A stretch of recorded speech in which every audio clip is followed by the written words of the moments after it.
Sensation. Malah monsieur di la woo ñu ne may. Waaw. Respecter les distances. Waaw. Mais da nga dindi lunette yi ah. waaw Ah démarrage. kii quoi.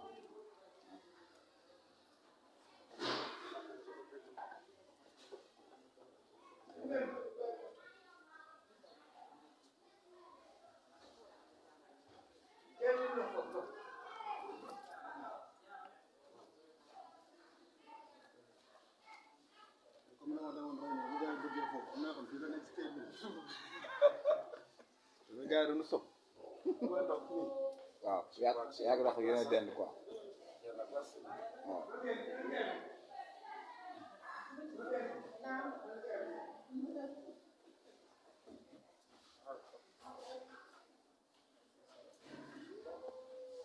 Waaw.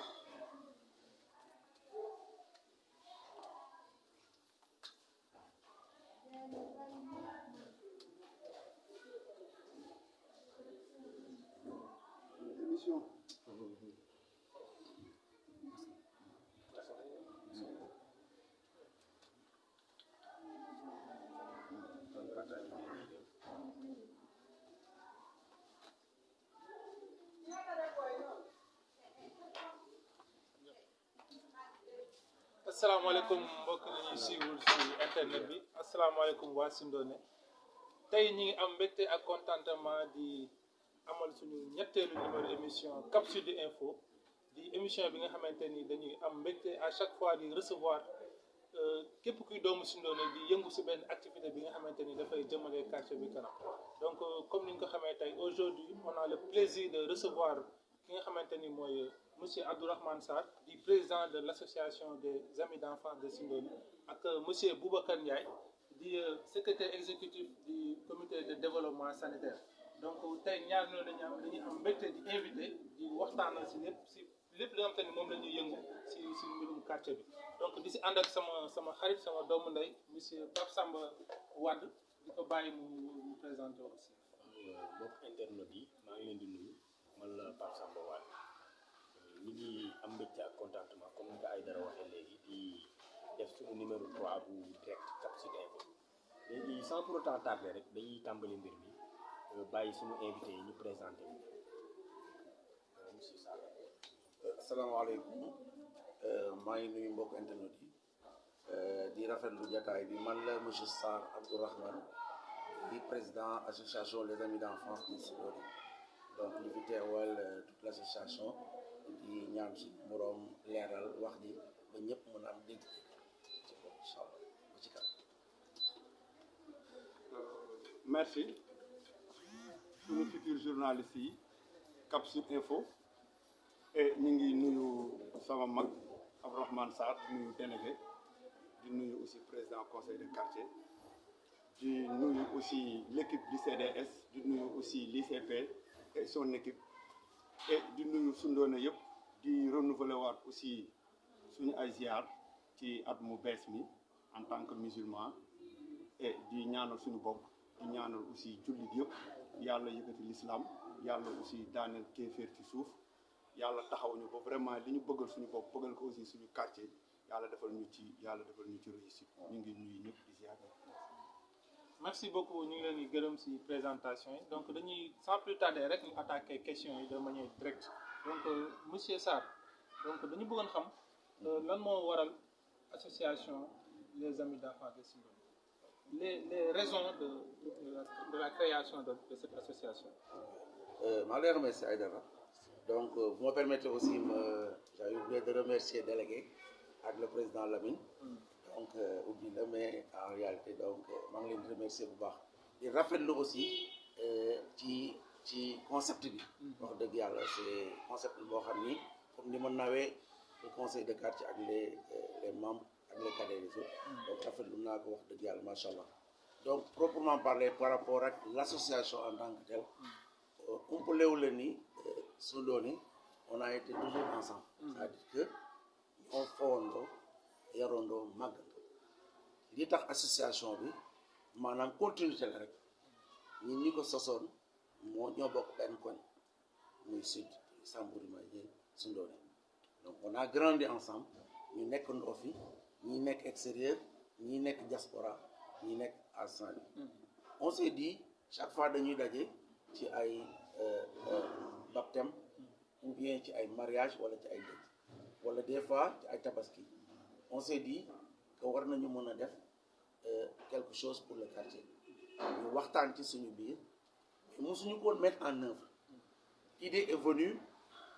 di Pape Aline Sall jógee Belgique invité ñu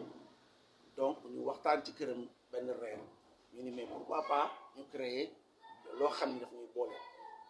ma toog ci kër gi j'ai réfléchi xaw ma lan la ma jël sama WhatsApp j'ai mis les amis d'enfance tout court ma ni lan moo koy symboliser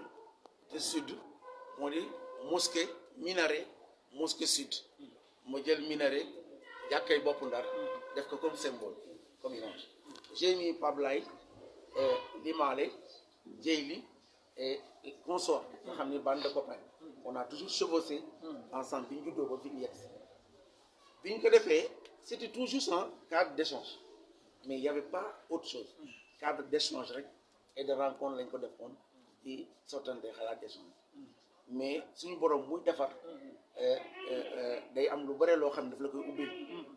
quand on a vu que ni on a d'autres amis yoo xam ni ci Sundoné dañuy fréquentante à Dakar et à Saint-Louis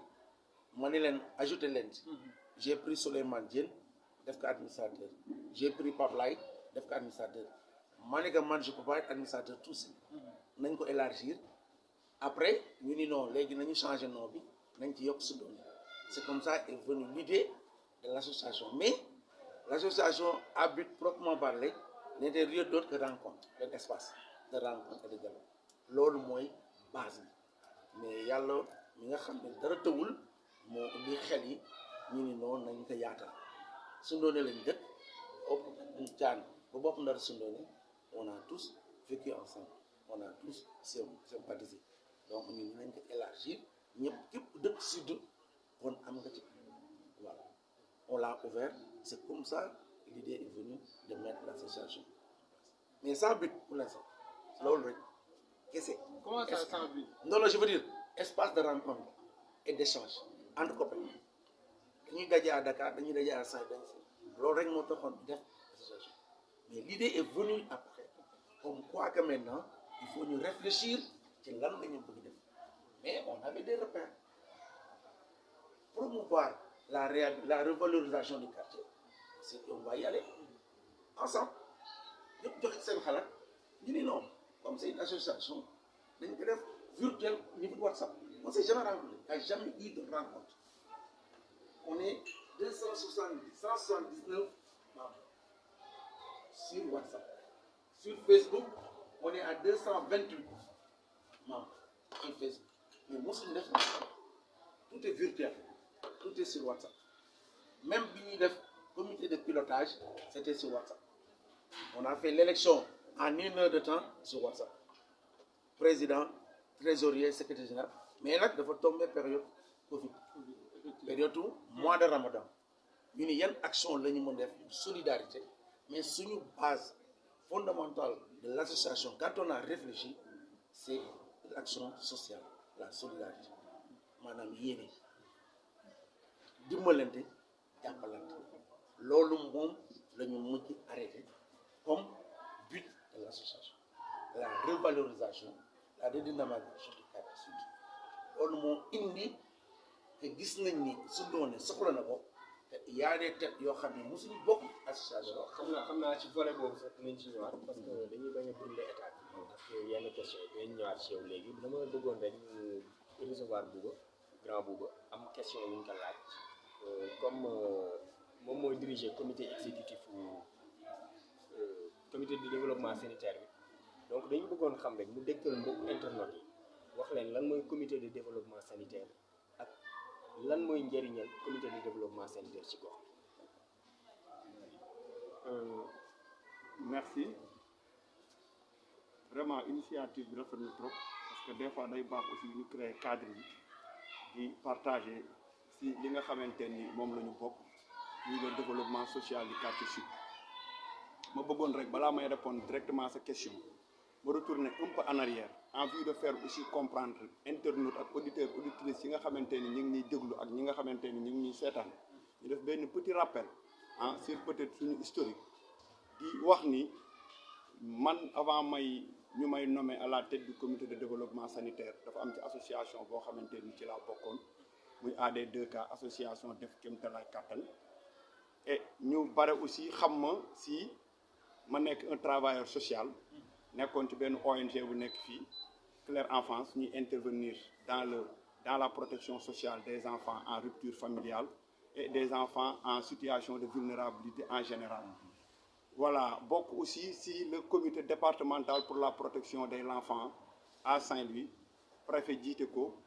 mu nekk kuréel boo xam ne aussi dafa fédérer l'ensemble des associations et ONG et yuy intervenir dans la protection sociale et ñu nekk ci avec comme vocation aussi ñuy harmoniser di mutualiser suñu ay bonnes pratiques di rationaliser aussi suñu ay ressources dans l'intérêt des enfants yi nekk ñu ànd ci aussi en étroite collaboration ak les chefs de service en charge de l'enfance ay AEMO action sociale le tribunal pour enfants ak aussi ñu ànd ci tamit aussi également ak les autorités. Bon ma bokk aussi ci beneen association religieuse boo xamante ni ñëpp xam nañ ñu ci aussi muy jamaatu shabab fi xidmati rasul moom it mu ngi nekk dafa fédéré vraiment jullit yi nga xam ni ñoo nekk ci commune bi et moo tax aussi foog ma wax ni foofu bi ñu fa jaaree tamit vraiment daf ñu def benn modèle tey jii ba ñu nekk benn un citoyen éclairé waaw loolu aussi vraiment je tenais à le dire ñu ci ñaanal di ñaanal aussi suñu oustaz suñuy jàngal ak suñu njiit yi ñoom ñëpp et pour revenir un peu nag aussi à la question et le comité de développement sanitaire dafa nekk benn association de participation à l'effort de la santé publique et le comité de développement santé day interagir entre les autorités administratives ak les collectivités pour répondre véritablement aux problèmes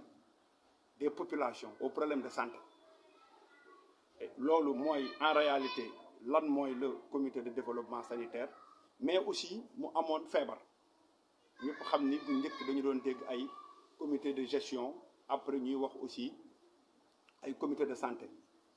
mais par décret le ministre de l'action sociale mu créé le comité de développement sanitaire par décret 2018-35 voilà ak aussi par loi 2013 mu créé li ñuy wax le comité de développement sanitaire pour muy articuler li nga xamante ni aussi mooy la santé des populations bon loolu vraiment aussi moom mooy li nga xamante ni li nga xam ni nag moo ci gën a nekk phare mooy action yi nga xam ni peut-être pour gën a aussi leeral ñi nga xam ni ñu ngi ñuy seetaan mooy dañuy def un peu la promotion de la santé des familles des communautés ak aussi vraiment des populations bon yooyu nag la ñuy leeral di def aussi également la promotion des mutuelles de santé bon yooyu xam naa ne après daan ci dugg ci di nekk ci aussi en phase ak sunu mag yi et voilà loolu daal un peu mooy li nga xamante ni mooy le rôle du comité de développement sanitaire. dañuy dellu si waat ci am question yu ñu ko laajte parce que fan yi gis nañu association des amis d'enfance du quartier sud de Sindoné comme ni ngeen ko tuddee dañ leen gis ñuy def ay activités comme ni nga ko waxee léegi si njëlbeen bi da nga ni association bi biome social kese la léegi lan mooy seen secret ci seen rapidité levée de fonds yi loolu lañ bëggoon nga déntal ko donc avant ñu yegg si levée de fonds yi sax man bëggoon naa ñu ngeen wax ñu depuis benn mettre en place association ba léegi yan activité ngeen jot a def principalement quoi yan activité aussi. Donc en réalité il n'y a pas de secret c'est l'action volontariat membre bu nekk ci association bi yëpp on n'a pas demandé de faire des cotisations on a dit volontariat donc participation volontaire la ñu wax donc chacun est libre parce que xamoo ko am 100 francs xamoo ko am 200 xamoo ko am 50 francs Donc, dans un premier temps, on avait dit, il n'y a pas de cotisation, il n'y a rien. Comme nous pouvons élargir, donc, nous avons participation volontaire. Créer un compte Orange Money, mais chacun est libre de mettre ce qu'il veut. Il y a le def, nous tombé période Covid, nous tombé aussi mois de Ramadan. C'est une première action, nous avons dans le quartier sud. Nous œuvrons pour le social.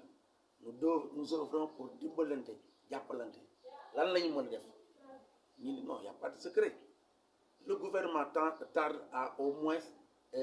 jox ndimbal population bi ñu ni ko nañ set lan lañu mën def loo xam ni dans l'urgence ñu xool compte yi ñu am. On a vu que je ne vous le cache pas, hein, association bi en tant que telle, il y a des personnes derrière l'anonymat ñoo xam ne ci social la ñuy yëngu et bëgguñu fenn il faut pas que nga bind seen tur mais rien du tout mais lépp looy nekk fi sabilillah danañ ci dugal seen aussi association la boo xam ne aussi on n'a pas besoin de dire yow joxe nga 100 francs et joxe nga 2000 non parce que ñu ni nen la du loo xam ne da nga koy valoriser maanaam da nga koy capitaliser nga ni man ci association bi joxe naa ci 1 million non, on n'a pas besoin de ça. Genre nit ñooy soxla ñu xam nga lu ñu soxla c'est dans le quartier sud. On le fait pour qui? Pour les sudistes, pour ñun suñu ay jarbaat suñu ay rak suñu ay yaay suñu ay nit. Donc on n'a pas besoin de ko capitaliser donc di ko feeñal. Donc looloo indi ñu ni première action bi ñuy def mooy nañu xool ndax lañu mën a def kër bu nekk ñu jox leen dimbal pour ne pas léser les autres. Ñu ni kon nañu rapproché wu du conseil de quartier pour mën a am ay statistiques. Donc ci concession chef de famille mélange bi ngeen ñu ko joxee ñu exploité ko mais temps bi may ñu woon ñu mën ko gën a exploiter. Donc on a demandé à une petite benn équipe ñu rabattre ci biir site def maintenant ay quelques recherches pour mën a localiser maison bu ne yan maison ñoo fi ubbeeku ci biir site. Quand on a fait ñu di ñoo mën nañu ñu ni lan la ñu mën ñu ni buntu kër gu nekk nañ fa teg saako ceeb le minimum. Mais nag y a des particularités parce que mën nga dugg ci benn kër mais fekk fa 3 familles ñu ni ça ne pose pas de problème, on peut le faire,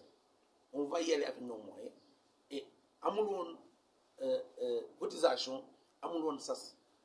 yàlla ci boppam moo ñu dimbali mënuñu la wax comment on a fait pour réussir dimbali suñu borom ak la volonté bi nga xam ne moo ñu animé. C'est le but de bien faire dans le social. On l'a fait et même au-delà képp koo xam ne sax yeewu woon nga Sundoone mais dëkkatoo fi yaa ngi beneen quartier mais dañ lay gis léeg-léeg ngay jàll Sundoone ñu ni ci nga bokk dañ la woo fa nga nekk wala taxi yóbbu la sa ceeb fa nga dëkk. C'est comme ça que ça se passe.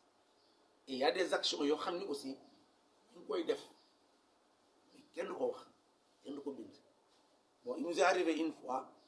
ci biir panel bi ñu doon discuter ñu ne diw soxla na ndimbal ñu ne kuy dimbali nit doo ko nodd doo ko wax.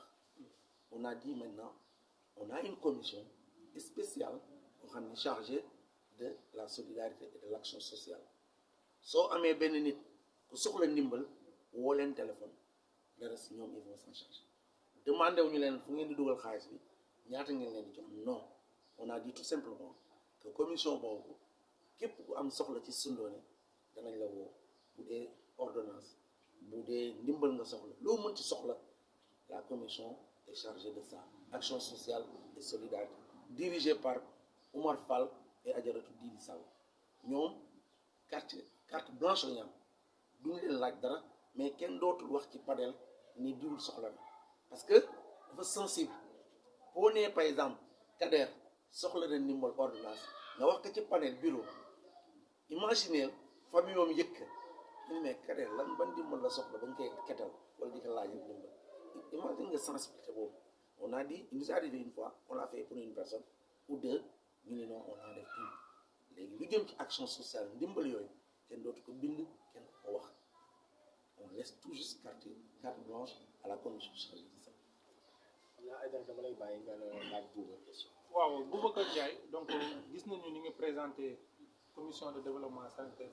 te je pense que leer na si ñi nga xamante ne ñuy suivre léegi bëgg nañu xam lan mooy seen principale mission fii si quartier bi en collaboration aussi avec poste de santé. waaw merci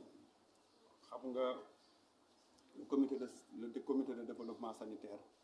day articuler l'organisation de la santé au plan local mu ànd ci aussi ak ICP et son équipe ICP ak son équipe ICP district moo fi teg et kon moom li muy def day assurer la prise en charge des indigents nit ñi nga xam ni ñoo am problème ñoo am problème mu santé mooy wér-gu-yaram moom moo assuré techniquement moom moo assuré loolu mooy liggéey tout ce qui est consultation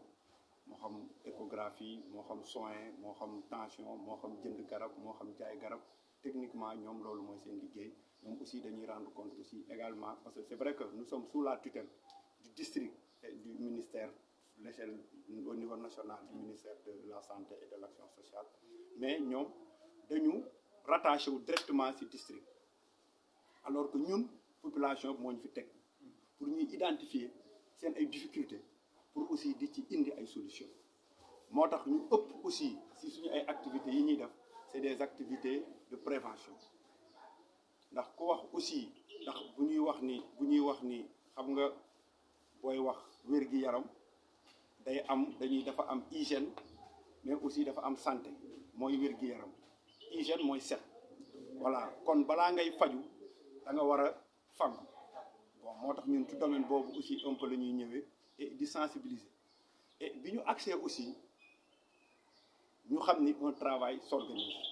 afin que les personnes yi nga xamante ni mooy les personnes concernées ku ci nekk nga xam sa ay responsabilités mais aussi ku ci nekk nga xam sa ay fonctions parce que li am njëriñ ci organisation bi mooy tey li suñu grand frère di wax ak li ñu fi boole ñun ñëpp bu ñu génnee fii aussi ak ñi ñuy déglu ñu mën a défendre efficacement le quartier Soundoné les intérêts aussi du quartier Soundoné man je pense que ni tey loolu mooy défi bi et loolu moo ñu boole et bi ñu accès aussi on a élaboré un plan d'activité boo xamante ni ñun ak ñoom ñoo ci ànd parce que ñoom dañuy def li nga xamante ni c'est des consultations prénatales xale yi ñuy def seen ay visites par mois ak mère yi nga xamante ni ñoo nekk en état ak yooyu dañ leen di suivre et ñu ànd si nag ak ñoom si lépp li nga xamante ni mooy sensibilisation mais bi ñu accès dafa amoon un problème boo xam ni dañ ko fi fekk et depuis presque 8 ans et ñu amoon problème ñu tëjoon suñu poste de santé bi nga xamante ni aussi moo nekkoon ci rue Neuville bi nekk en face Saint-Joseph de Cluny et bi ñu accès loolu moo nekkoon vraiment aussi suñu sacerdoce parce que ñëpp dañu doon wax ni bëgguñu dara mais nañ ñu jële fii mais nañu jéem xool nan la ñu mën def ba ñu delluwaat suñu poste de santé bi loolu vraiment moo nekkoon et ce qu'on a fait aussi on a planifié des activités mais loolu moo nekkoon suñu activité phare. waaw ci kaw loolu sax bëgg nañ ci ñëw ci kanam mais dafa am benn question bu nga xam ne moom la suñu mbokk internet doyen Mamadou Cheikh ñu ngi koy nuyu de passage. dafa laajte ban stratégie la CDS bi mooy comité de développement sanitaire bi teg pour dimbali ñi nga xam ni dañuy rencontrer jafe-jafe ci wàllu jëndum garab gi yeeg wàllum ordonnance yeeg wàllum faj. waaw xam nga xeex booy xeex li tax ngay gañ a xeex mooy il faut ngay wax bu bare c'est-à-dire moo tax ma lay wax ni léegi bi ñuy ñëwee parce que tu ne peux pas réussir sans nga mettre l'accent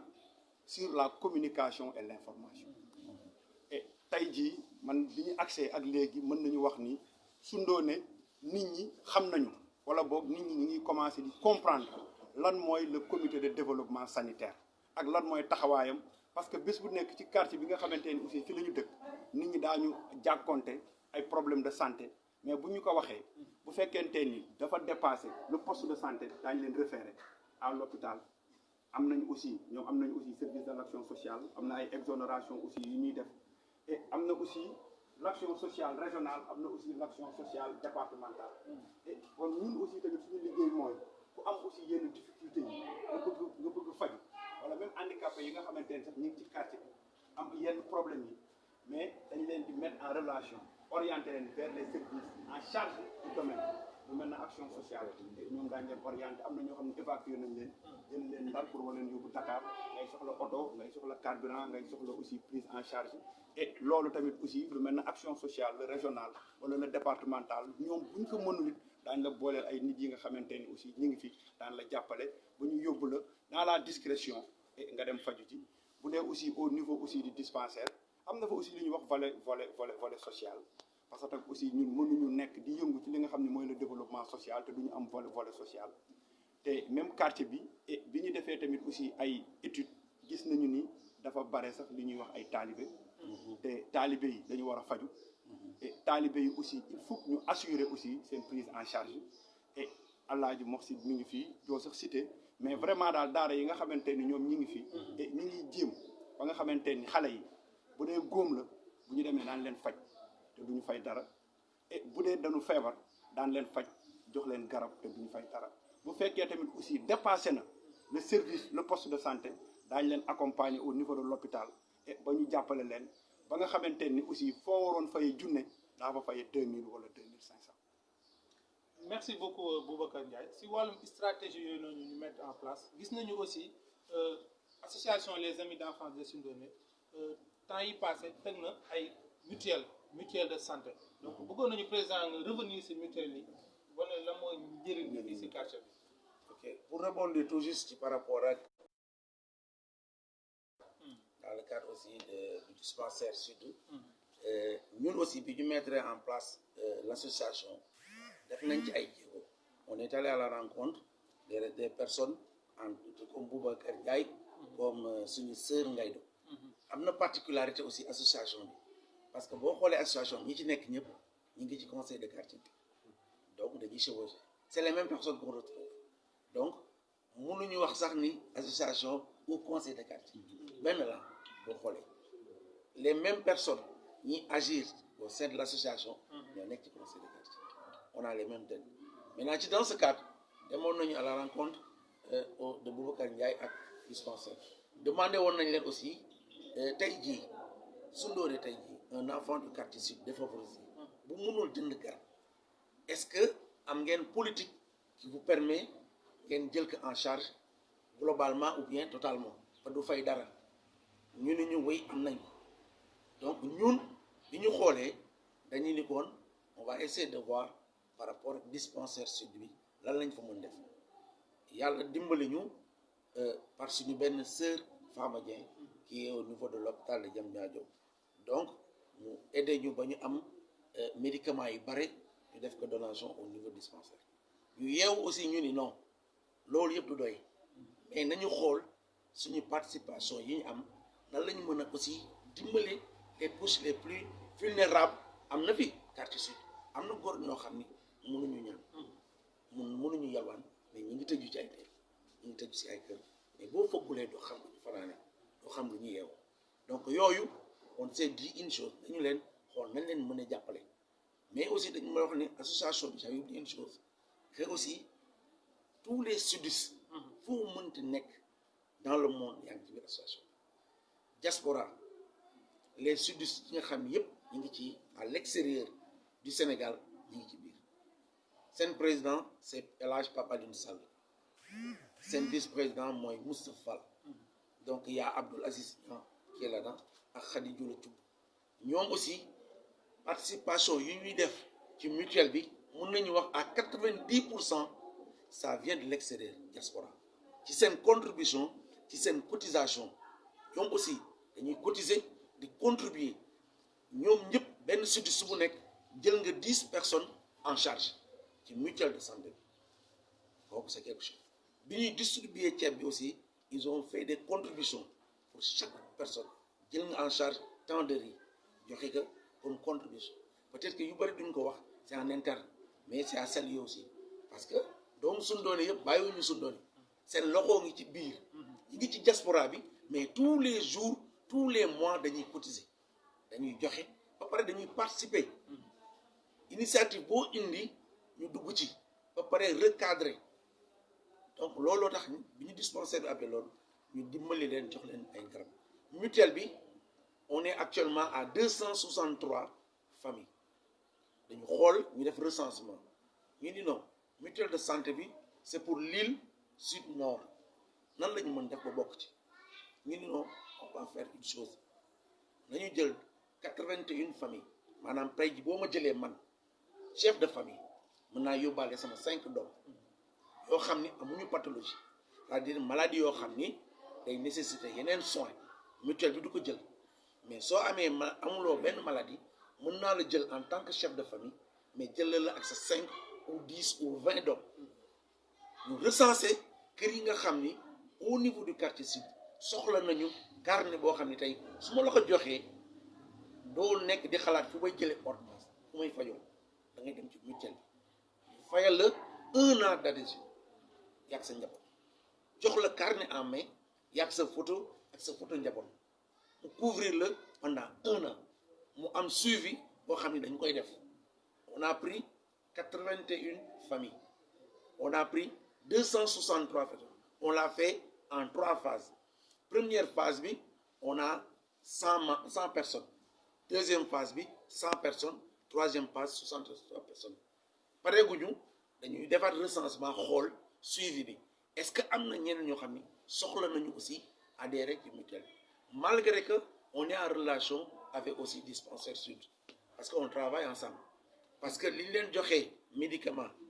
mais xooluñu fañ koy def xooluñu nañ koy jaayee xooluñu dara non dañu jox spécialement jox leen ko on attend aussi du matériel de l'extérieur boo xam ni tey jii rééquiper lañu bëggoon pour dispensaire bi mais comme le conseil du quartier que nous saluons wax dëgg yàlla jéego yi ñu ci def c'est à saluer donc je reviendrai tout à l'heure dans ce sens pour mën a toujours ñu songaat lancé boobu rek booba am na question bu ma la bëggoon laaj léegi muy poste de santé bi constaté nañu que ni depuis 8 ans ferme mu ngi tëju mu nekkoon André Sud en face Saint-Joseph de Clinique rue Maître Baour Seye plus précisément léegi ñu gis ni attribué nañ leen fii maison des anciens combattants mais à chaque fois que yéen a ngi jànkonte ay jafe-jafe xataay bi malade yu bare yi ak yooyu yëpp léegi yan jéego ngeen tëral pour à ce que ba ngeen mën a bénéficier ci financement de rénovation. waaw merci man dama bëggoon rek balaa muy tontuwaat aussi et ma remercier monsieur le maire mais aussi ma encourager monsieur le maire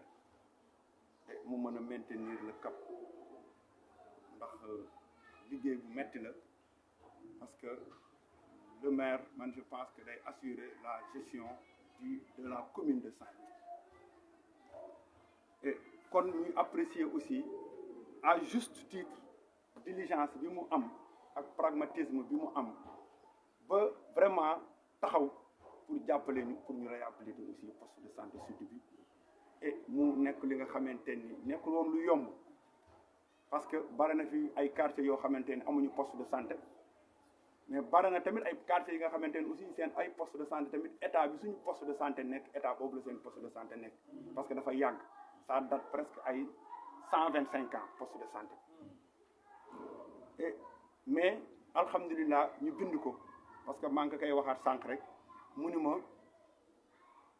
biñ ko bindee aussi bi ñu ñëwee aussi ñun ce qu'on a fait mooy on a adressé aussi des correspondances parce que maay wax léegi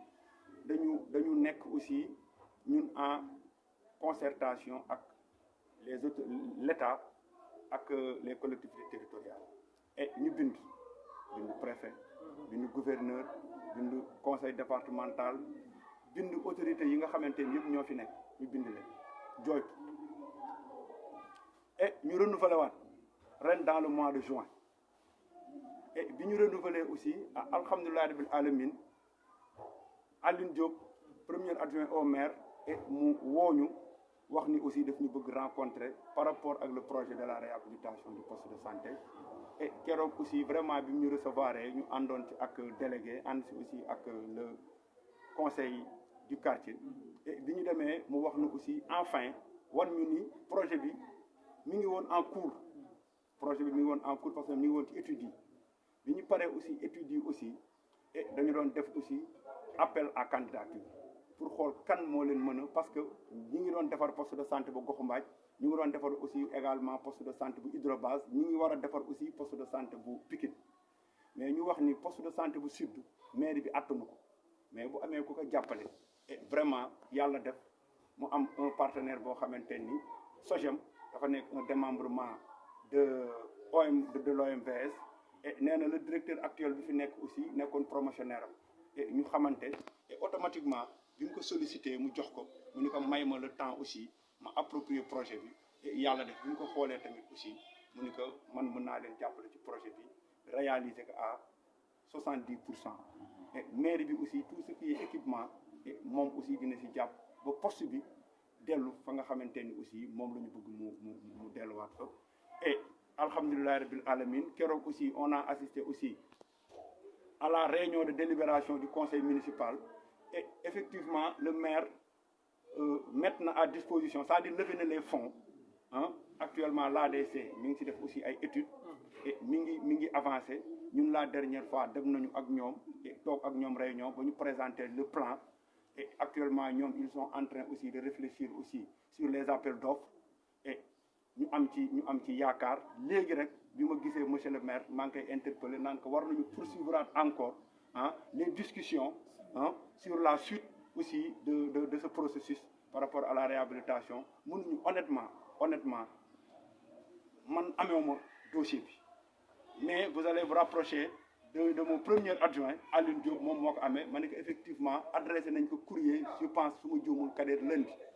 wala mardi adressé waat nañ ko courrier pour mu recevoir ñu pour aussi parce que xam nga nag aussi dafay am ay lenteur administrative mais voilà ñu soññu leen rek et ñaax leen lu dëgg mais daal tout ce qui est actuellement nii technique et ñoom ñi ngi ci léegi dañu war a lancer appel d'offre bi mooy deuxième phase bi nii et te loolu incha allah bu ñu ko gisee dinañu wax fan lañ ci toll. donc merci beaucoup Boubacar Ndiaye je pense que lenn am na ku poser léegi question ci live bi am ni en direct di wax ni par exemple lan mooy suivi bi am par rapport ak réhabilitation donc je pense que revenir nga ci de manière claire te je pense que internet bi ñuy suivre aussi comprendre na donc dañuy dem toujours ci le président de l'association des amis d'enfants ban rôle ngeen di jouer yéen tamit ci wàllu poste de santé bi ak wàllu santé d'une manière générale. d'accord comme ni ko Boubacar waxee en réalité ñun aussi bi ñu formé association bi on avait des idées pour dispensaire bi mais rapproché wu nañu aussi de Boubacar Ndiaye pour demander journée de santé réflexion bi ñu defoon pour mën a réfléchir ensemble pour le quartier sud c'est que globalement lañ doon réfléchir dispensaire hôpital tout nan la ñu mën a defee benn discussion boo xam ni dana permettre ñu mën a am xam fan la sooxe en matière de santé ci quartier sud bi ñu xalaatee comme on a aussi comme ni ma la waxee des partenaires ou bien des sudus yi nga xam ni ñu ngi ci diaspora bi ñoom aussi am nañu ay partenaires yoo xam ni bëggoon nañu def ay actions dimbali ñu en matière de santé comme ni ñu suñu jigéen femme mayee les médicaments yi ñuy joxe au niveau dispensaire mais xalaatoon nañu dispensaire bi aussi pour délocaliser mais bi conseil de quartier bi joxe la bonne nouvelle ni la bonne information comme quoi que dañ koy réhabiliter maintenant donc on l'a salué ñu ne d'accord nañu mais aussi ni Boubacar vigilant we ba wax léegi problème suivi aussi ñun foofu lañ doon waxee quoi ñu ni c'est bien beau aussi mais il faut nga leen di talonner di am suivi ñu ni mais n'empêche fi ñu nekk actuellement di maison du combattant dafa xat te aussi dafa vétus te aussi li nga fa bëgg def yëpp je peux booy doon faj ay malade defe naa ni ñu feebar nga fay génnee et noo di fa faj te wax dëgg yàlla l'équipe bi fa ne ak volonté bi ñu am wax dëgg yàlla c'est à saluer suñu jigéen ngay doo ma nga fa donc il y a beaucoup de personnes Abdoulaye Diop mi ngi fa ñëpp ñu ngi ci jàpp mais dañu woon léegi dans le cadre partenariat bi ñu nar a élaborer ak conseil de quartier on va essayer de voir madame Mariama Traoré préfet pour demander à ce que tant que ñu réhabiliter parce que la réhabilitation c'est pas aujourd'hui ils ont dit mois de décembre lépp xaj na ci affaire politique la mais ñu ni est-ce que c'est pas nécessaire de délocaliser dans un premier temps parce que on a du matériel lourd boo xam ni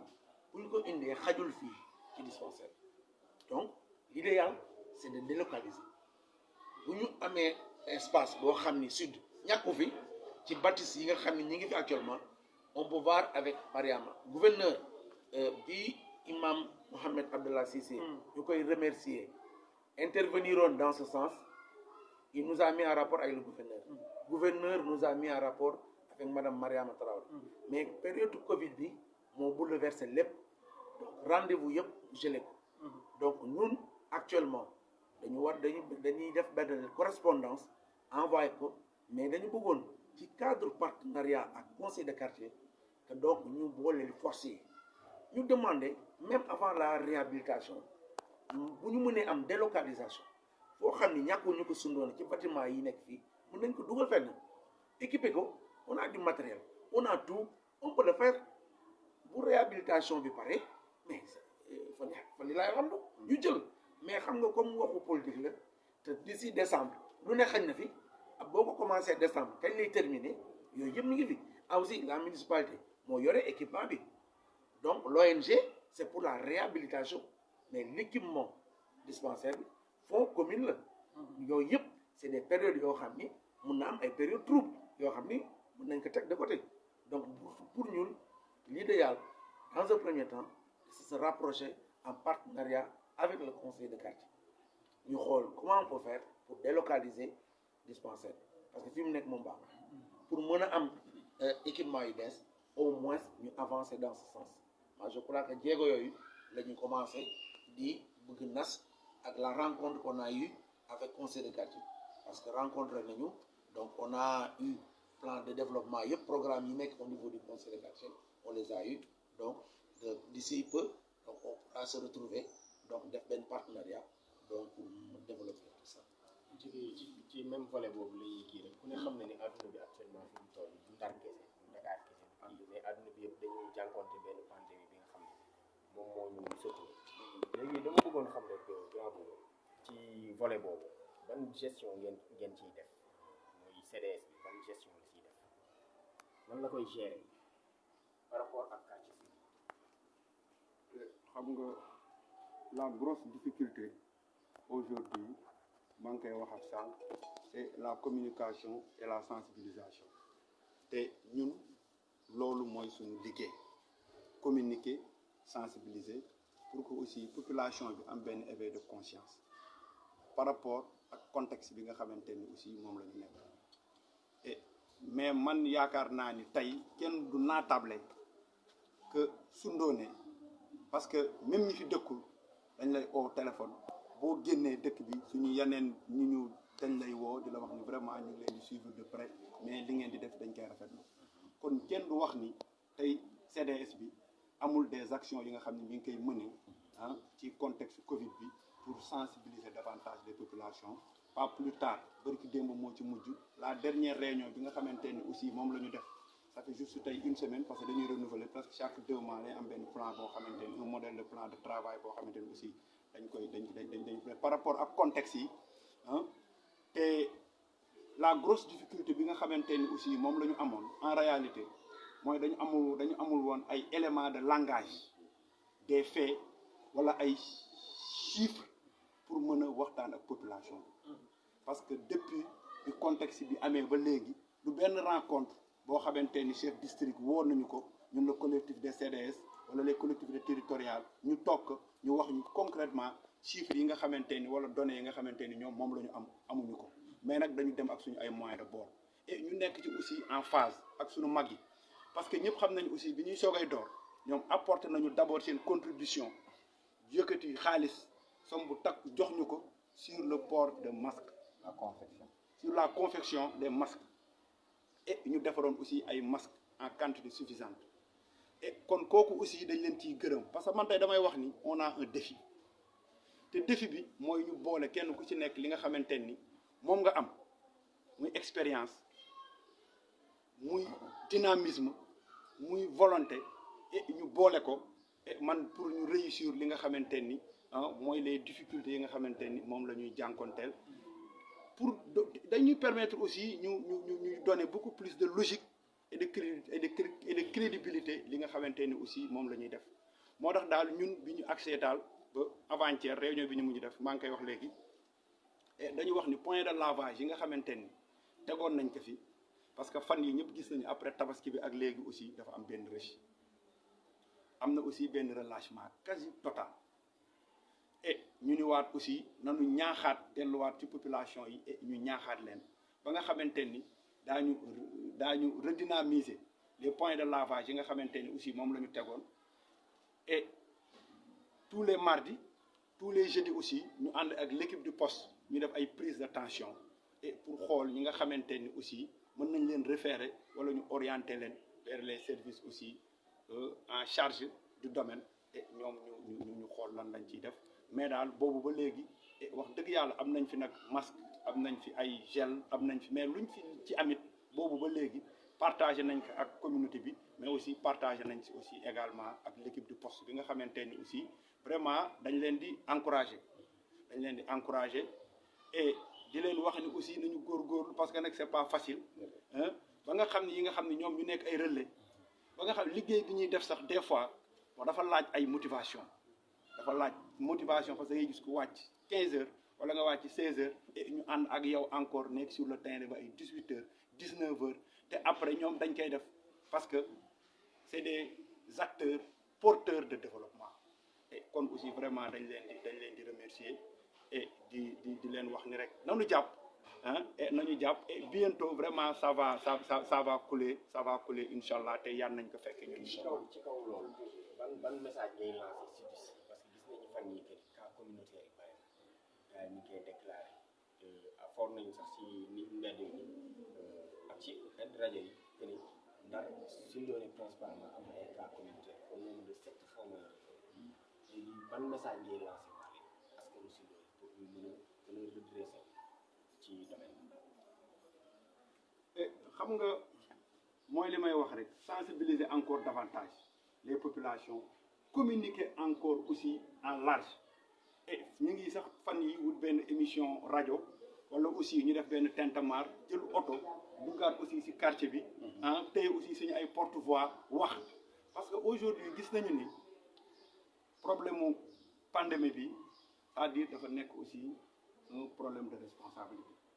et la responsabilité c'est des actes c'est des comportements c'est des faits donc da ngay gis ni li ci jiitu mooy la responsabilité individuelle kon il faut que kenn ku ci ne nga conscient que ni la maladie existe c'est pas à négliger parce que ku négliger sa set négliger aussi sa wér-gu-yaram te kon li ñu bëgg rek mooy nit ñi encore ñu renforcer waat encore davantage mooy cet bi parce que tey jii ñëpp xam nañu ni les mesures sont là mais est-ce que le respect des mesures nit ñaa ngi parce que tey jii rek bi ñu demee réunion mais tey jii moo nekkoon le point focal parce que ñëpp dañ doon wax ni aussi nit koo wax sax mu ne la man gëmatuma donc c'est un problème mais man damay waxaat rek nañu àndandoo parce que nag on a la force parce que Sundoné ce qui nous lie est plus fort sax que ce qui nous réunit kon man je pense que ñun ñëpp ñoo bokk et yaakaar naa ni dañ ci invité waat sax suñu mag yi di ci invité waat délégué di ci invité sëriñ daara yi di ci invité aussi société civile di ci invité le conseil de quartier c'est-à-dire ñu taxaw et ñu góorgóorlu sensibiliser waat davantage ba nga xamante ni nit ñi ak surtout xale yi parce que gis nañu aussi période vacances la xale yi jàngiwuñu mais ñoom ñëpp aussi dañ leen di bàyyi ñu nekk ci mbedd yi aussi di taxawaalu et te gis nañu ni chiffres yi ñu mujj am il y a 15 jours parce que amul woon ay cas de moins de 15 ans mais gis nañu chiffres yu mujj yi kat am na ci ay xale yi nga xamante ni vraiment tamit aussi voilà ils ont attrapé la maladie et moo tax il faut que ñu góorgóorlu parce que même chiffres yi nga xamante ni tey jii moom la ñu am ñu wax ni dans la commune de Saint-Louis am na 152 cas mais 152 cas bu ko Saint-Louis amee c'est-à-dire ñoom loolu la ñu avancé comme chiffre mais kon xam nga dépassé na ko largement moo tax rek kon il faut qu'on soit encore vigilant et ñu góorgóorlu kenn ku si nekk aussi nga nekk aussi le premier acteur sa biir kër ak sa koñ bi nga dëkk et man je pense que buñ ci àndee la main dans la main daañu ci am résultat yi nga xamante ni merci beaucoup grand Bouba président ñu baale nga sànni sa kàddu aussi si par rapport ak maladie bi ak yéen tamit ban rôle ngeen si war a mën a jouer. d'accord par rapport ak c'est-à-dire Bouba ñun aussi am nañ ci réflexion bu ci defoon di comment on peut accompagner le conseil de quartier. Donc bi ñu def confection masque bi ils nous ont sollicité comme l'a dit Bouba. Donc si côté boobu def nañ ci appui mais aussi bi ñu xoolee ni aussi ça ne règle pas le problème nous aussi on a cherché des voies et moyens pour mën a aussi apporter une touche. Maintenant bi ñu amee assez de gel d'abord on a passé aux mosquées yi yëpp au niveau du quartier sud jox nañ leen dotation gel ak eau de javel. Ensuite bi ñu xaaraatee ba un certain moment ñu ni école tamit bi ñu ubbi donc école yi nekk sud yëpp jox nañ leen en dotation en gel en eau de javel. Donc mais boo xoolee pandémie bi en tant que tel phénomène la boo xam ne responsabilité personnelle la bu ma nee responsabilité personnelle maanaam kër gu nekk il faut que mu am un responsable il faut mu am kenn ku naan waaw wala déet gis nga mu di ci daara mu di ci école mu di ci kër la jëkkee parce que ñëpp ci kër la ñu yeewu wala ci daara la ñuy yeewu tant que ci daara wala ci kër amul kenn ku naan waaw wala déet lii ca kanam rek la jëm virus bi moom day gën a dem parce que loolu moo am moo fi nekk te c'est un phénomène mondial lii xew Ndar moo xew ci yeneen régions yi moo xew partout dans le monde relâchement bi c'est un problème aussi d'éducation loolu rek la loo xam ne tey jii dafay éveiller maanaam la responsabilité d'un chef de famille tey sama doom bu dugg see sama kër dinaa ko raxas loolu ni ma koy bàyyee mu football ci mbedd di taxawal def nekk dinaa gën a vigilant parce que affaire bi mënoo ni mën nga ko combattre les moyens de combattre virus bi mooy li combattre loo xam ne gisoo ko xamoo fu mu nekk mais xam nga ni ça existe mais li existe te gisoo ko xamoo fu mu nekk mais boo koy combattre li nga am moyen nga am rek nga ko combattre mënoo ko combattre autrement il faut que sensibilisation boobu mu gën a am action yi mu gën a am ci la delluwaat yee nit ñi delluwaat ci chef de famille ñu mën a ñaax seen doom yi ñaax nit ñi ni leen virus bi du lenn lu dul set lu dul bëgg sa bopp comme ni ko nit ñi wax parce que loolu rek moo am importance et sans ça je ne crois pas que dinañu mën a convaincre virus bi donc dañuy wax rek c'est tous les jours port du masque raxas sa loxo ça c'est le minimum quand même boo ñu woon sax jàngal nit ndax da nga war a raxasu wala da nga war a def ni wala ça c'est même sax c'est heurter sa conscience la bu ñu lay jàngalee raxasu ci la kër boo duggee sa kër da nga war a raxasu ça c'est un minimum boo duggee ci toilette da nga war a raxasu booy nuyu ni da nga am nuyu mais yooyu c'est des choses yoo xam ni c'est le quotidien nit ci boppam moo war woon toog sax lay jàngal ay raxasu mais nag comme on est arrivé à ce stade il faut ñu nangu ko kenn donc nañu jàngal nit ñi ñu raxasu jàng takk masque jàng aussi respecter les mesures barrières moi je crois que loolu rek et ñaan suñu borom aussi mu def ci ndimbal que donc lii am donc mu sedd nank-nank je crois que loolu aussi ku nekk ak sa croyance ak sa ngëm-ngëm neen ñii nee nañ amul ñii nee nañ am na ñii ni amul non fa lilahi alhamdu ñii ni am na te gëm ko di def mu dañ mais amul solo yàlla jàppale loolu rek moo ci am solo quoi. Merci président. léegi toujours ci ñu xaw a génn santé bi tuuti ma am quelques questions yi nga xamante ne d'actualité yi nga xam ne mooy secouer si loolu sonal ñu ok au niveau ñun suñu génnee ñun jeunesse bi suñu génnee si loolu dem beneen dañuy taxé jeunesse bi ne si doone ay bandits esprit lañ lu ne dañ koy taxé jeunesse sudiste yi ñu constaté que ni aussi ak si ndoone dafa am benn sorte de maladie bu fi xewaat muy crise des valeurs benn crise des valeurs notoire bu fi am fii au niveau de Sindoone léegi ñu xooloon ñu bëggoon xam est-ce que association bi prévoir na ay voies et moyens yi nga xam ne mën na fi dindi loolu wala bu ko fi dindi tam mu wàññi ko wala mu intéressé donc damay sawar ci question bi nga ma laaj parce que c'est un constat boo xam ni wax dëgg yàlla il faut avoir le courage de le dire mooy li xew Sindoone actuellement xew fi woon mais nag doomu Sindoone dafa mës a dëgër fi ça y a pas cherché de midi à 14 heures moom ci lu ne looñ ci woo dina la ci wuyu mais aussi amoon nañu ay valeurs parce que xamoon nañu kan mooy kan parce que aussi suñu mag ñu jëkk ñi suñu maam yeeg yëpp dañ daan nekk ci des personnes yoo xam ne bu leen di citer dañ leen di citer comme exemple malgré que aussi dina ci am ay exception ci ay pas yoo xam ni bu leen citer ay pas yi ñoo fi gënoon am fit mais loolu fit boobu du woon fitu leneen non non fitu valeur la woon da nga ko daan comptabiliser ci yow nga daan capitaliser mais léegi boo xoolee Sundoone kër Thiam ba bopp Ndar Sundoone da ngay yéemu ci yàlla nañu waxtaan rek fii lañu juddoo fii lañu yaroo fii lañu màggee amuñu lu dul quartier Sundoone donc lii fi xew ku ko waxul aussi joxuñ ko ku mu nekkul ci sa kër mi ngi àqati que tey jii fit bi xale yi am ci biir kër yi que parents yi fu waroon nekk nekkuñu fi loolu c'est un constat général ñun association bi on en a discuté si am nañu panel qui regroupe 179 membres yoo xam ni chaque fois dañuy jël ay thèmes dañuy jël éducation dañuy jël santé dañuy jël lu nekk dañ koy jël mais bi ñuy débattre ci éducation jour boobu on a fait deux séances ou 3 même ndax mënuñu woon épuiser li ñëpp bëgg wax mais li ñëpp bëgg wax mooy le même constat moo nekk mooy répétition bi fi am xale yi fit bi ñu am sañ-sañ bi ñu am man damay romb sur di dugg di xool mais du ma xàmmee kenn mais je vois des choses yoo xam ni damay yéemu danaan kii kan la ñu ma mais xamoo kii ba kan la ñu ma doomu diw mais dama naan atta man damay gént wala beneen Sundoone laa nekk mais musul woon am dina am exception la société moom est faite de comme ça il faut que ñii baax ña nga daan baax ñii bon daan na am mais exception lay nekk ñoo xam ni sax du bon en tant que tel mais dañ daan jëfe loo xam ni wala di def yoo xam ni tey jii mais dañuy bokk ci fu baax boo leen redressé ñu dellu boo leen yaree ñu dellu soit mais tey jii da nga dul gis sax wala am moyen ni naa yar kii wala naa sañ wax ak moom le problème que noonu Koda quartier sud mooy loolu problème d'autorité boo duggee seet ay maam ñoo fi nekk yor ay sët loolu ay sët la ñu am duñu ay doom boo ko xoolee c'est la génération actuelle ñoo xam ni génération bi ñu ko tuddee mooy génération virtuelle ñu ngi ci lépp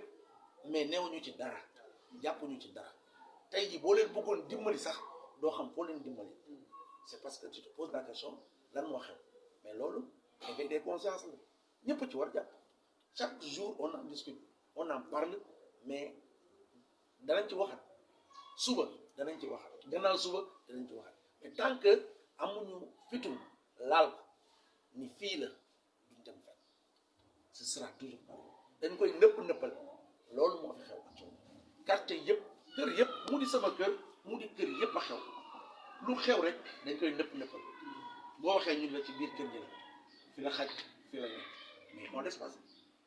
chef de famille amatul kër boo fi dugg boo laajee chef de famille baretul ban kër ngay dugg Sundoone ñun la kii mooy chef de famille bu nee tëll ci kër gi nga gis ñëpp si gi amatul ça n'existe pas dañ ko wax rek mais loolu moom c'est un constat général et kooku li mu laaj ñun ñëpp ñoo ci war a jóg képp ku dëkk Sundoone képp ku sax je veux dire am xel ak xalaat war nga mën a wax ni kii c'est un problème boo xam ne sérieux te loolu bu mu la ko nëbb on l'a constaté ñun ci suñu ay commission yi nga xam ni on est en train de mettre en place des commissions d'éducation santé insertion des jeunes on est en train de travailler dans ce sens pour que aussi tendre la main à ces jeunes pour xool est-ce que soo leen tendre la main dinañu mën a ñëw parce que aussi y a ça aussi ah il faut pas que ñu toog naan ña nga nee déedéet mais soo toogee naan ña nga nee lu sotti il faut aller vers ces jeunes il faut les affronter tant que affronter wuñu jeunes yi ànd ak ñoom xeex ak ñoom ca la ñu nekk nga fekk leen ko mën leen a récupérer mën leen jubanti doo dem fekk. Merci beaucoup président donc Grand Boubou par rapport à question boobu un mot pour la déperdition crise des valeurs absence de formation de qualification des jeunes. waaw man je pense que ni sama grand frère wax na ci lu sore mais dañuy renvoyer nag aussi la balle et le conseil de quartier parce que am nañu des commission éducation formation et comme ni ko aussi Abdourahmane waxe léegi ñu réfléchir si parallèlement et en interne ah et puis ñu xool la pertinence des actions yi nga xamante ni aussi moom la ñu war a mener ah pour aussi vraiment renforcer mais aussi ñu améliorer aussi qualité d'éducation wu xale yi man je pense que ni loolu aussi am na solo parce que tout ça gagne xale yi nga xamante ni aussi moom la ñuy wax ne aussi ñoo nekk aussi situation déperdition scolaire des fois boo xoolee seen situation wala contexte bi ñu nekk aussi c'est normal entre guillemets et kon man je pense suñu ay rakk lañu war nañ leen mën a jàppale xool aussi yan formation ak yan corps de métier nañ leen mën a offrir ba nga xamante ni parce que image yu Sundoone ñun ñoo ko mën a sauvegarder voilà bu ko xale yi yàqee ñun dafa mel ne dañ ko yàq kon vraiment war nañ ci réfléchir daal ñu toog réfléchir ci en profondeur xool yan solution ak yan aussi espace la ñu mën a daal ubbi ba apporter ci ay solution merci beaucoup l'émission tire à sa fin donc ñu bàyyi leen ku nekk ñu gën a gaawee rek ku nekk tàggatoo nuyu waale ñi ngeen seetaan di leen suivre. ok donc maa ngi remercier ñëpp macha allah wax dëgg yàlla concept bi comme je l'ai toujours dit wax dëgg yàlla c'est à saluer donc maa ngi leen di suivre à chaque fois comme je l'ai dit aussi conseil de quartier donc CDS tout ça wax dëgg yàlla ñun l'association les amis d'enfance on l'a toujours dit ñun on vient en appoint ñun ñëwuñu pour di wut ay poste wala ay place wala xëccoo non du dynamique boobu la ñuy jël ñun on vient en appoint lépp loo xam ne yéen a ngi koy def ci lu baax ñu ànd seeg yéen capitaliser ko lépp loo xam ne sumu ngeen ko te yaakaar ngeen ni conseil les amis mën nañ ci dugal seen loxo mën nañ ci jàppale lépp loo xam ne yéen yaakaar ngeen aussi suñ ko defee en partenariat war na mën a dem donc y a pas de souci les amis d'enfance ñun on est apolitique on n'a pas amuñu ay objectifs ñoo fi def lii déedéet non ça c'est pas du loolu moo ñu animé ndax anonymat yi bare ñoo nekk ci biir l'ami des enfants diaspora bi ñu ngi ci c'est à saluer ay ndey du gox surtout ay mag ñu baax ñi ngi fi ñu ngi ci conseiller imam Abdallah que ma koy remercier Alhaji Mohsin Sëñ Ablaye Sarr ak ñoom Moussa Sow ñu bëri ñu ngi ñuy jàppale di ñu jox délégué chaque fois qu'on a besoin de lui wax dëgg yàlla ñu ñuy xelal ci lu rafet et que donc action yu ñu def yëpp c'est dans ce sens maintenant li may ñaan rek mooy yal na yàlla leer lépp wax dëgg yàlla. waaw bala ngay jeexal. waaw bëggoon naa un peu toucher dafa am ñaari question yoo xamante ni pratiquement benn la sax. mais dafa ñëw ñaari yoon. waaw ci affaire mutuelle de santé bi puisque mi ngi jeex mais foog nga wax ci. waaw am na ñaar ñoo xamante ne dañ ne est-ce que Sundoone mën a dem ba amal boppam mutuelle de santé te ñëw na ñaari yoon ci biir question yi. sinon les autres ñi des ñëpp ñu ngi leen di féliciter di leen remercier aussi tamit voilà. donc ci wàllu mutuelle bi en réalité l'objectif c'est de pouvoir récupérer mutuelle bi moomal ko suñu bopp bi ñu demee def rencontre bi on avait demandé ban chance la ñu ne ñu mutuelle bi c'est pour l'île maanaam nord ak sud ñoo ko bokk ñun y a pas de souci balaa nga ne naam da nga fay nekk mais nañ dugg ba pare dugg bi on a mis 263 membres fayal nañ leen 1 an d'adhésion yoo xam ni 1 an ku dekk yaay ak sa carte sa ak sa famille heure bu la dara dalee ñaan ñu ko yàlla mën nga dem ci mutuelle bi buñ ci mënul dara dañ lay référer dispensaire bu la dispensaire mënul dara mu référer la hôpital ci loolu ndimbalu kan doomu Sundoone diaspora képp ku dëkk sud nekk extérieur wala nga nekk fii sa loxo ngi ci biir ci mutuelle bi donc ñun suñu yéene mooy dem ba changer les règles ci mutuelle bi comme aussi dispensaire bi je l'ai dit à Bouba nee naa que dispensaire bi aussi am nañ ci jéego boo xam ne bëgg nañ ko ci def parce que action sociale il faut que mu am ci aussi ci biir mutuelle bi mais je ne dis pas amul mais aussi il faut ñu yokk ko pour que ndax jamono ji contexte bi moo laaj ndimbal bi action sociale bi am doole donc mutuelle bi comme ni que la personne laajee bëgg nañu dem ba moomal suñu bopp mutuelle bi dispensaire bi am si suñu mot à dire de telle sorte que lépp lu fa xew doomu Sundoone mën ci gis boppam loolu rek mooy si c'est-à-dire que agir ensemble pour le bien-être du quartier loolu daal laa xam ni mooy suñu slogan. ñu ngi lay jaajëfal ñu jox boobu mu tàggu après ñu tëj émission bi. ok waaw may wax rek lu am rafet lu amul ñaaw kon initiative bi rafet na et grand yi aussi vraiment tamit aussi action yi nga xamante ne aussi ñu ngi koy def pour accompagner ñu parce que tey jii on est en phase avec nos objectifs respectifs parce que li ñu wax rek daf koy wane lu dëgg kon man je pense que tey le défi ce sont les actions communes lan la ñu war mën a def ba nga xamante ni daañu modéliser benn démarche jox sens jox contenu jox crédibilité suñu quartier parce que après du Boubacar mooy gagné du Rakhou Sarr mooy gagné du délégué mooy gagné du Pape Lamine mooy gagné mais Soundoné mooy gagné te li ñuy def dañ koy def dans l'intérêt des populations en général et kon rek di wax ni yaakaar nañu ni waxtaan bi dina nekk lu bénéfique ci internet yi nga xamante ni ñu ngi nekk en direct en live di ko suivre ak ñun et liñ ci jublu rek mooy defar et di woote encore parce que appel bi tamit aussi mooy on a besoin aujourd'hui de tout le monde il faut que tamit aussi qu'on s'accroche il faut qu'on s'accroche c'est-à-dire ñu jàppante et kenn ku ci nekk ci domaine bi ñu nekk parce que am na ñoo xamante ni ils sont derrière mais ils peuvent beaucoup nous apporter aujourd'hui te nekkuñu aussi ñu ñuy gis moo tax may wax kon tey le défi est lancé mooy daal vraiment nañu àndandoo ñu xool lépp luy rafet pour le quartier et ñu koy wax ñu koy joxe et ñu leen di remercier ci initiative bi di remercier di gërëm aussi délégué ñu ngi nuyu ñëpp merci beaucoup. merci suñu journaliste yi vraiment pour le professionnalisme. waaw mais voilà aussi tamit ginnaaw bi ma santé suñu invité yi ci appel bi ñu wuyu nii di remercier aussi tamit sama ñaari journalistes yi vraiment ñoom tey moom vraiment aj nañu bari ba mu koy macha allah yàlla wéral cër yi def leen mag te aussi tamit lépp lu ñu seen suñu borom defal leen ci ndam di remercier aussi délégué mi nga xamante ni moo ñu dalal waaw moom xam naa dañ koy jox mu ñaan tey bisu tam xarit bi yàlla jàppale ñu ba suñu doon lépp lu mu sumb rek yàlla jox ñu si ndam incha allah. ñëpp kontaan nañu maa ngi remercier toog ñëpp di remercier amis d'enfance ak waa conseil du quartier yaa ngi yàlla fu ñu bëgg yeggal ci suñu doon yàlla fi yàlla yeggal di leen gërëm di leen sant wa salaam.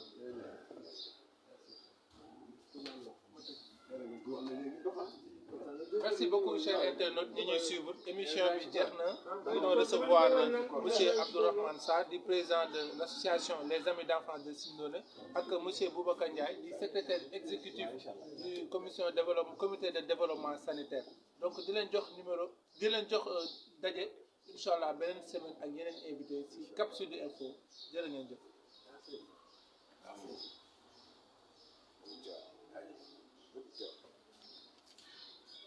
Merci beaucoup chers invités. Vraiment c'était vraiment un plaisir.